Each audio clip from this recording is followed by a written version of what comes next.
most dangerous habits in your life aren't the ones you notice. They're simply the ones you've normalized. If you don't like where you are, it's not bad luck. It's the habits you repeat when no one's watching. The biggest threat to your future isn't failure. It's the comfortable version of you that refuses to grow. That version of you is charming, familiar, safe, and it's quietly destroying everything you could become. You see, most people don't lose their potential in one moment. They leak it, drop by drop, through silent habits that they never confront. Most people aren't ruined by big mistakes. They're ruined by tiny daily decisions they never question. And today, we're going to question them. Welcome to Living the Journey with Naomi, the place where we stop pretending everything is fine and actually start building the life that we want. This isn't just a channel, it's a community, a movement, a safe space for people who are tired of surviving and finally ready to start living. Here on this channel, we talk about the real stuff, the habits, the healing, the growth, and the setbacks, also the breakthroughs. All the things most people avoid because they are uncomfortable. But you and I, we're done running from the truth. Alert, viewer transformation loading. Please secure your emotional seatbelt. Exactly. And listen, don't keep this journey to yourself. Share it with your friends, your family, the group chat that pretends they're okay, but definitely aren't. Because growth hits different when you don't do it alone. So if you're ready, if you're open, and you're willing to be honest with yourself for the next 5 minutes, go ahead and stay with me. And let's begin. Today, we're digging into something powerful and honestly, a little uncomfortable. The silent habits that ruin your life. Not the dramatic mistakes, not the big failures, but the tiny invisible behaviors that quietly sabotage your success, your relationships, your confidence, and your future. The habits you don't notice until they've already shaped your life. Warning, this episode may cause sudden self-awareness, emotional discomfort, and the urge to change your entire life by Tuesday. Exactly. Let's talk like friends. No judgment, no sugarcoating, just honesty.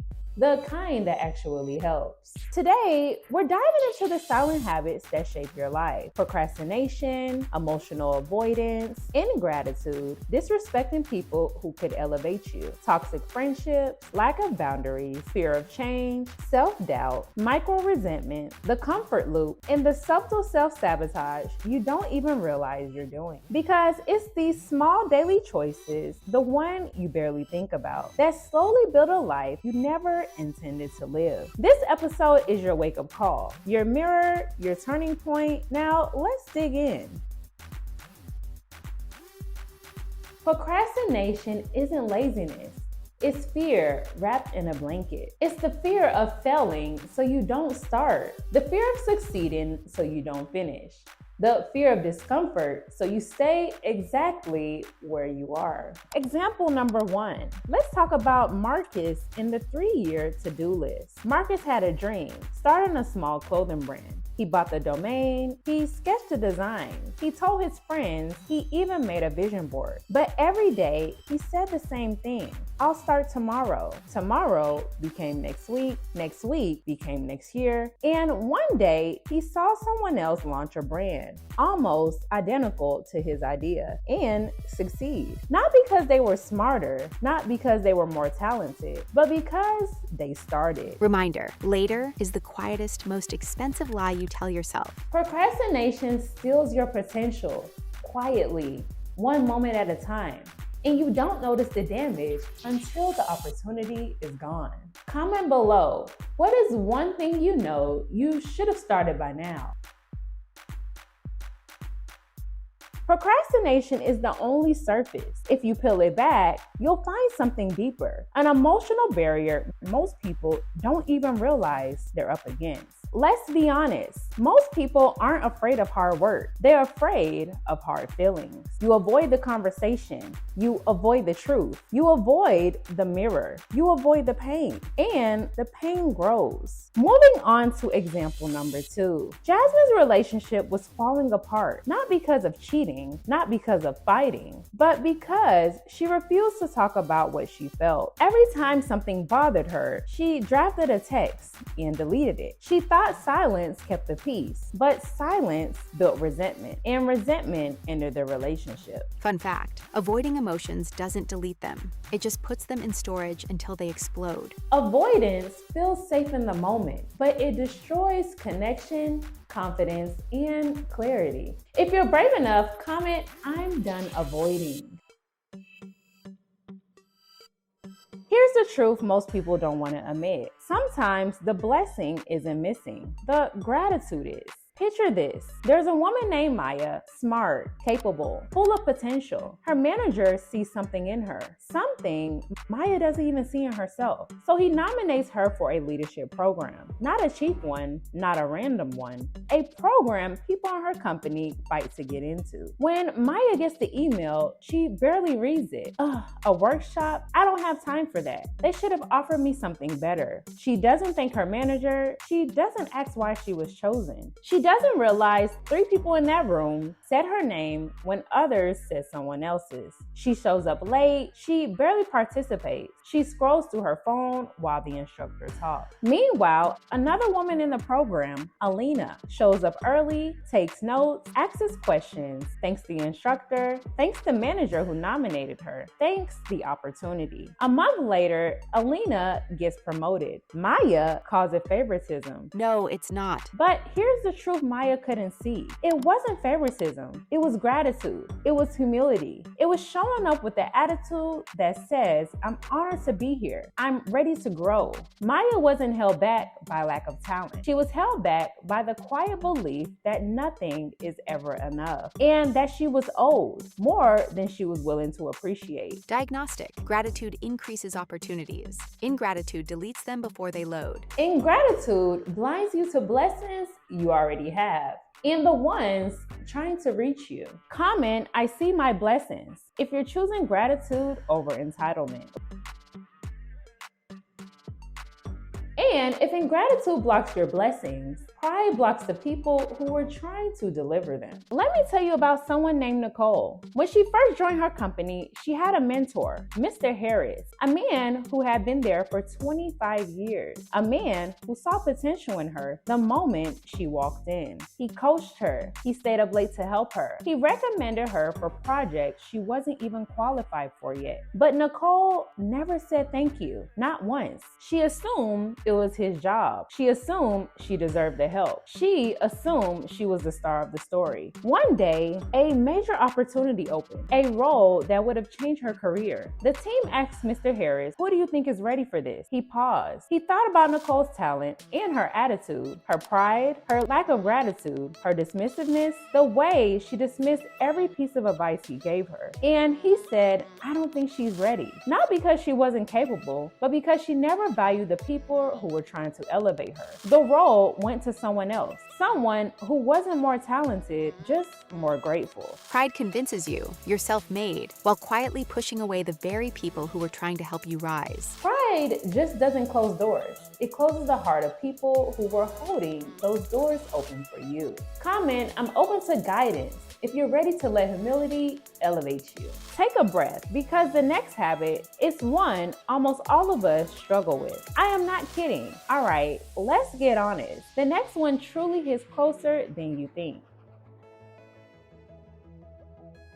Imagine this. Jordan is talented. Everyone knows it, but he has a habit of talking over people, especially the ones trying to help him. His mentor gives him feedback. Jordan rolls his eyes. A senior leader offers advice. Jordan interrupts. "Yeah, I already know." He thinks he's showing confidence, but what he's really showing is disrespect. Eventually, people stop offering help, not because he isn't capable, but because no one wants to invest in someone who acts like they don't need anyone. Jordan didn't get passed over because he lacked talent. He got passed over because he pushed away the very people who could have pulled him up. Reminder, pride is expensive. It costs you the people who could have changed your life.